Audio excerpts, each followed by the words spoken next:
I'm back finally. I had maybe like a week off, week and a bit. For you guys, it was probably actually not that long because I always pre-make videos. But you guys might have seen it was my 30th birthday, so we're entering a new decade of my life to make YouTube videos. But today I did want to just I wouldn't call it a sequel, but I made a couple videos about anti-Indian racism online. And this isn't going to be as substantial or as big as those videos, but something I've noticed actually online, and some people were justifying it in their own comments, is basically saying Indians deserve racism because they've been racist to me as a black person. Is one I saw. There was other groups saying a similar thing. And I didn't know if these people were left-wing. But what I've seen on social media more recently is actually white leftists have been doing racist memes about Indians. And I think it shows a lot of things. And it shows that no matter how good your politics, you're not immune to racism, especially in this meme humor format, because these people would probably say they aren't racist against Indian people. They don't have any prejudice against Indian people. But they've still posted racist memes about Indian people, which are definitely racist. And that's just, showing a lot of people that white people, especially, when you grow up in a white supremacist society, you're going to have a certain degree of racism against certain groups of people. And that will be either worse or not as severe, depending on the context of your environment. I'm not going to go over where I was born or where I was raised, but I spoke about this a lot in my own videos, and even in my own videos about anti-Indian racism and just how normal Indian culture was for us growing up and stuff like that, and how even in the UK, Indians are viewed a bit differently than how they're viewed in America and Canada. But it's fair to say on social media broadly, there is just absolutely unchecked racism against Indians for a variety of reasons. And for Canadians and Americans, it's pretty much tied up in anti-immigrant rhetoric around certain visas. So they're blaming Indians for taking all their jobs. And of course, it doesn't really ever stop just with the jobs. They're saying Indians are also destroying American culture. And I made a video a couple of weeks ago about Graham Plattner, and I said it's not surprising that the only leftist defending this guy for having a neo-Nazi tattoo, for having a very long career in the US military, which he wanted to join and he wanted to fight in wars, gleefully talked about his service, gleefully talked about wanting to fight in other fascist American wars of the past. And now it's come out he might even have some sort of links to people who have links to the Israeli government. He actually definitely was in Blackwater. And also, he might have lied about how long he was actually in that. But don't worry, white American leftists totally embarrass themselves defending this guy over and over again. And it so happens one of them is someone we're going to talk about today, and that is Carl Kalinske, who I've criticized on this channel before for not being, let's say, the most politically correct, but for some reason post shit it's actually okay to dead name trans people who disagree with you politically. It was one I saw a couple years ago he got loads of hate for. And basically, this guy just non-stop posts your uncle on Facebook. He posts so much AI slop. He's just constantly posting really bizarre memes and stuff. And he's also posting racist memes. So we're going to get into all of this today. But before we get into the actual subject of what people have been posting, let me just give you a bit of the background. So Taylor Lorenz made a video if you want to watch a more thorough look at it. And it's basically that Twitter have made it so you can see where the account that is posting, where it is based, or what's the primary location it's been based in for a long, long time. Elon Musk rolled out a feature called About This Account that allowed people to click on the profile of any X user and see exactly what country that account was created in, where the user is currently based, and how many times the username had been changed. Dozens of major accounts masquerading as America First or MAGA were identified as originating in places like India, Pakistan, Russia, and Nigeria. Big MAGA fan accounts, right? There was a really big Ivanka Trump fan account that was supposedly based in the United States. It wasn't. There was a Barron Trump one with I think 500,000 followers. Again, a Barron Trump fan account is sort of hard for me to wrap my head around. Anyway, some of the ones that like I highlighted in our piece were there was this account MAGA Nation X, which had 400,000 followers at the time I wrote it, and was a quote patriot voice for we the people. That was based in Eastern Europe, according to the tool. There was an account called MAGA Nadine, who claimed to be living and posting in the United States, but according to the tool, was posting in Morocco. My favorite, and sort of it was a small account, but it felt like it was symbolic of all of this, was the handle @American, which was based in Pakistan, according to the feature. So for the longest time, people have thought that far-right American accounts and Israeli accounts aren't actually usually based in the countries they're coming from. And what happened with this update is loads of like pretty prominent like accounts that post just far-right garbage all the time for American conservatives, they were based in other countries. So you had them based in like Nigeria, Vietnam, Bangladesh, Pakistan, and India. Now, it's been a thing for a while that people have noticed a relationship between Indian Hindu fascist supporters and their love for Israel. I've made videos on this channel as well, but it's kind of become part of like the overall racism on Twitter that they just say basically like every account they don't like is Indian. And that's the context behind this, that they feel like they've been vindicated now that everyone posting stuff they don't like, regardless of the political spectrum, regardless of what politics you come from, every account you don't like is probably Indian. And if their location now says like America or something more vague, they're just using a VPN to hide it. And obviously this comes from Twitter's verification system, which gives you money for views on tweets. So it incentivizes posting absolute garbage. If you actually look at football Twitter, it's pretty much proof of dead internet theory in that it's just all bot accounts tweeting at each other the most random shit just to make money, right? So it stands to reason when you see pictures of like click farms in places like Vietnam, they probably are behind like a lot of these accounts just to exploit the algorithm. And of course, they probably know Americans are some of the most gullible, stupid people in the world, I think it's fair to say, especially conservatives. So it's such an easy mark for them. And we've seen this for a long time with like China, Russia, Iran, North Korea. They've often targeted British and American conservative groups and push loads of disinformation. You know, you can be sure that the CIA and Mossad do this as well. But yeah, basically, the main thing for a lot of these people who already hated Indians was it made them feel like every account which was actually undermining American conservatism was actually an Indian. And for leftists who are racist against Indians, they think, oh, actually, everyone who posts bad shit on Twitter is actually an Indian. And I would just say to people that American conservatism has been fascist for the longest time. It didn't need people from other countries to come in and exploit people's like love of this shit to make them start believing it more.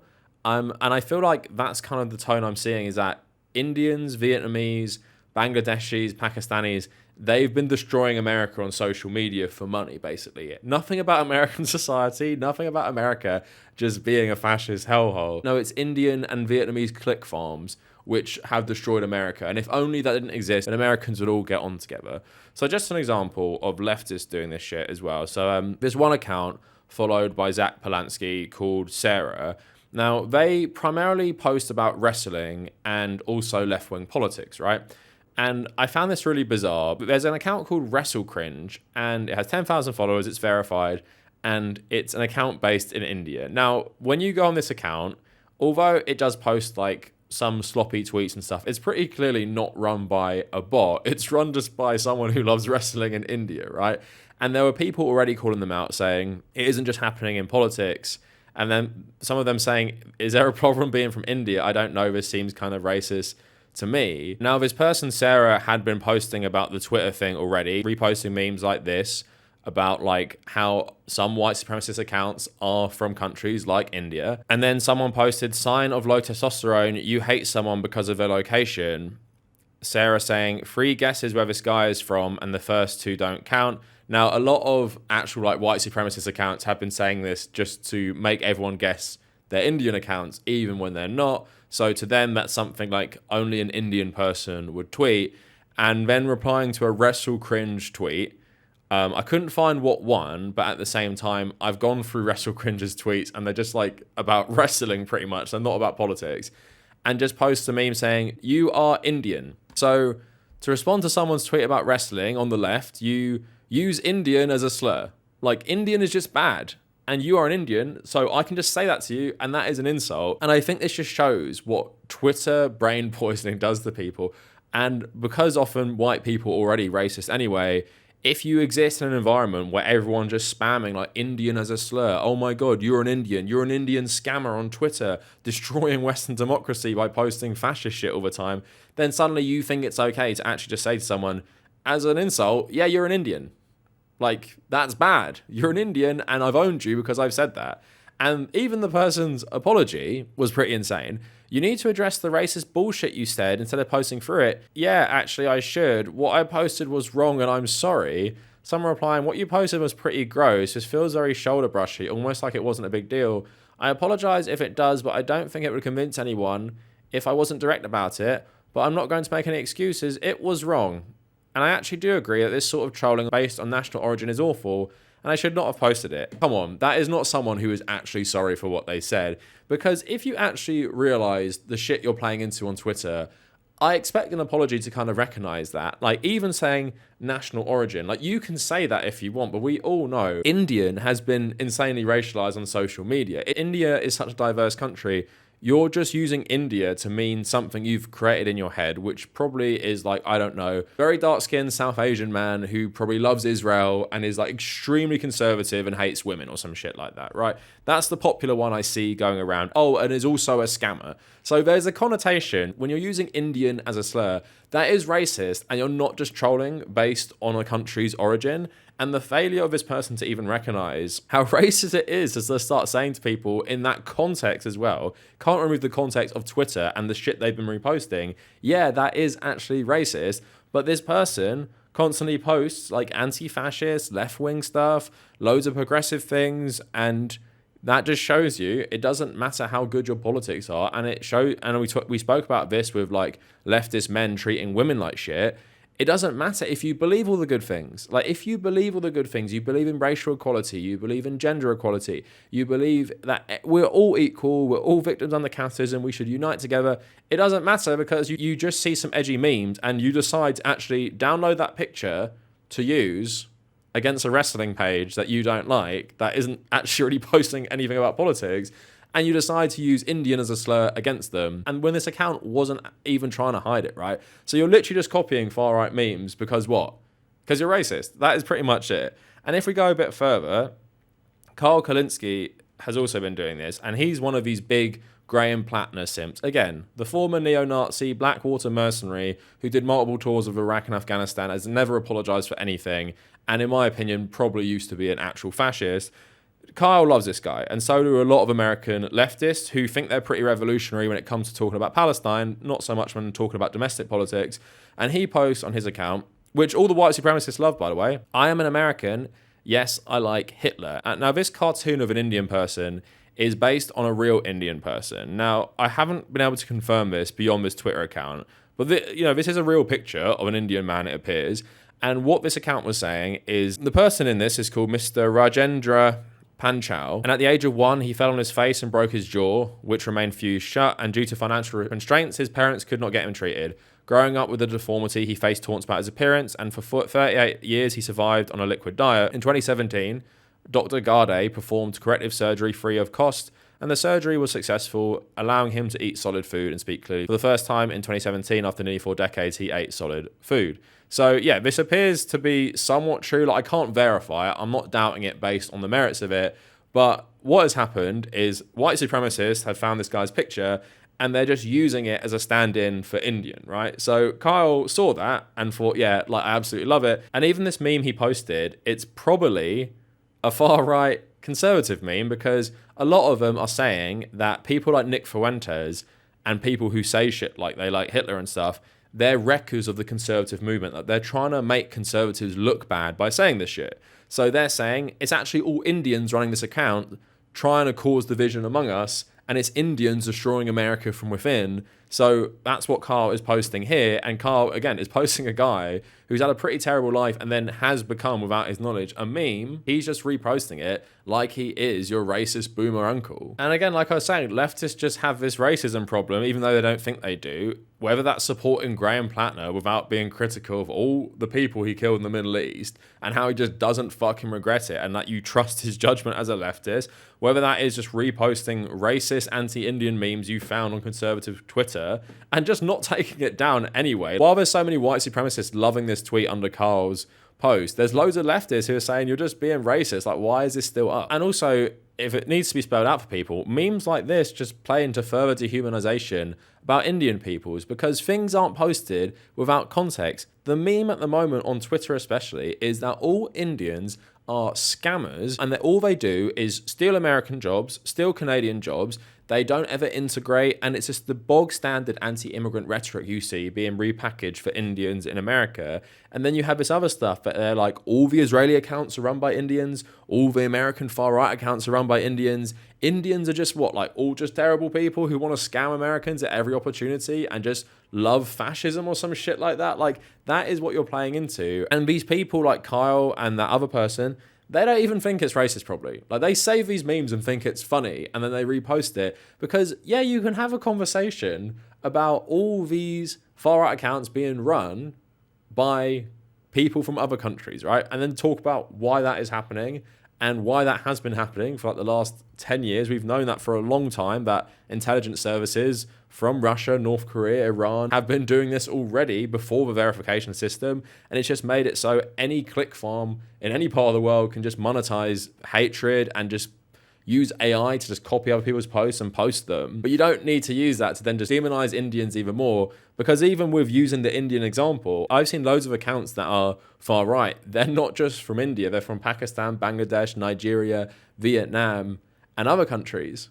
But you're getting on the meme that the far right are pushing that it's all Indian scammers. So anyway, I just wanted to talk about this quick and just to make people think that you can believe in theory all the good things. And you might genuinely believe them, right? But then it doesn't stop you from having blind spots. It doesn't even protect you from this shit infecting your brain, because people like Kyle and that Sarah, they're reposting this shit because they've seen it on Twitter and they've seen it on a site that is run by the far right, and all these campaigns are driven by the far right, and they've bought into it without even knowing, and they're reposting racism, they're being racist, and they probably don't think they've been affected by it, right? So you have to constantly think about what you're reading, who you're listening to, who you're letting influence your opinions, especially when it comes to American leftists as well, especially white American leftists, and just think about how you are having the discussions about things like, you know, this issue specifically, or when it comes to the H-1B visas and all these other stuff, because I feel like too much of the time I see the conversation with the American context, it just gets completely derailed and they buy into the racist framing. So that's it for the video. Let me know what you guys think in the comments, and if you made it this far, thank you for watching.